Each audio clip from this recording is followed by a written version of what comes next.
এই যে নাও, দুধটা খেয়ে নাও। কি ব্যাপার, এই দুধ খাবেন না, বিষ আছে। আরে কাজের মেয়ে এসব কি বলতেছে? এই দুধের ভিতর বিষ আছে মানে?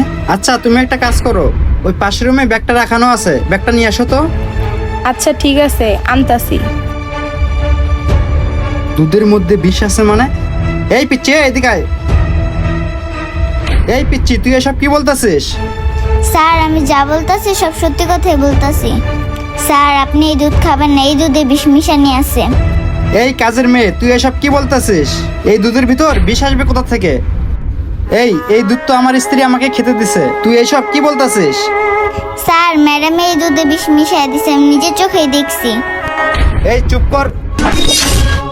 তুই যেটা বলতেছিস সেটা কি একবারও চিন্তা ভাবনা করে বলতেছিস? এই পিচ্ছি শোন, তুই একদিন রাস্তায় পড়েছিলি, তোর থাকার মতো কোনো জায়গা ছিল না। এই ম্যাডামই কিন্তু তোকে রাস্তার থেকে এনে এই বাসায় ঠাই দিয়েছে, আর তুই কিনা সেই ম্যাডামের নামে উল্টাপাল্টা কথা বলতেছিস। আর শোন, তুই এখন যে উল্টাপাল্টা কথা বলতেছিস তার জন্য আমি তো কিন্তু শাস্তিও দিতে পারি, সেটা কি তুই জানিস?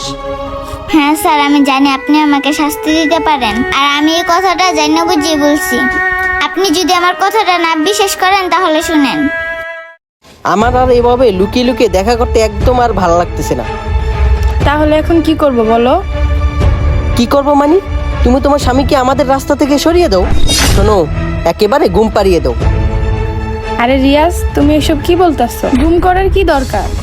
শোনো রিয়াজ, আমি ওকে ডিভোর্স দিয়ে দিই, তাহলেই তো সব ক্লিয়ার। আরে বোকা, তুমি যদি ওকে ডিভোর্স দিয়ে দাও তাহলে কি তুমি তার সম্পত্তি পাবে? একটুও পাবে না, বরঞ্চ তুমি তার সম্পত্তি থেকে বঞ্চিত হবা। তার চেয়ে বরং তাকে তুমি গুম করে ফেলো, তারপরে তার সমস্ত সম্পত্তি হবে তোমার আর আমার। আমরা সারা জীবন সুখে সংসার করব। হ্যাঁ তুমি ঠিকই বলছো।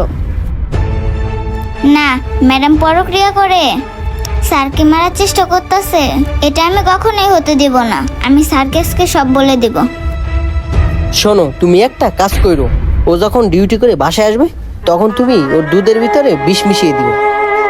ও দুধ খেয়ে মরে যাবে, কেউ বুঝবেও না, জানবেও না। তারপরে দেখবা আমাদের পথের কাটা একবার ক্লিয়ার। ঠিক আছে, তুমি যা বলবা তাই হবে। ওকে ঠিক আছে, তাহলে কাল কি শুরু করে দাও। মানে আমার স্ত্রী অন্য কোনো ছেলের সাথে পরকীয়া করে? হ্যাঁ স্যার, ম্যাডাম পরক্রিয়া করে। আপনি যখন ডিউটিতে চলে যান তখন তাকে ফোন দিয়ে নিয়ে আসে, আর দুধের ভিতরে যে বিষ মিশিয়ে দিচ্ছে সেটা আমি নিজের চোখেই দেখছি। তারপরেও যদি স্যার আপনি আমার কথাটা বিশ্বাস না করেন, আপনি এই দুধটা না খেয়ে মরার মতন শুয়ে থাকেন, তাহলেই বুঝতে পারবেন।